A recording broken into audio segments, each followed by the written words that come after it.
கட்டை எடுத்து அதை பறிச்சிடணும். அந்த மாதிரி தான் நம்ம தனித்தனியாக பண்ணிக்கிட்டு இருக்கோம். Okay okay. இது வந்து இப்போ போட்டிருக்கிறது வந்து நம்ம வந்து பூவால் மரம். பூவால் மரம். ஆமாம். இப்போ எடுத்துடலாமா இந்த? இதை எடுத்துடலாம். ஓகே. இது வந்து தாய் வாழைக்கட்டை.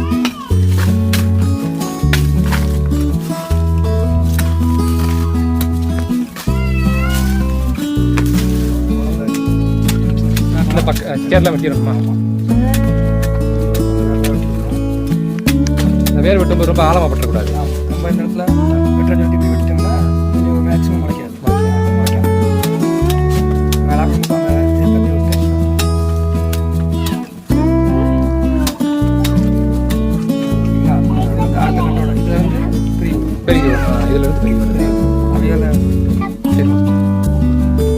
இது இதெல்லாம் இது இதுலேருந்து இன்னொரு கண்டு வரப்போகுது கணக்கு பக்கு கண்டு இன்னொரு அந்த மாதிரி விட்டு இந்த அளவுக்கு ஒரு சேனல்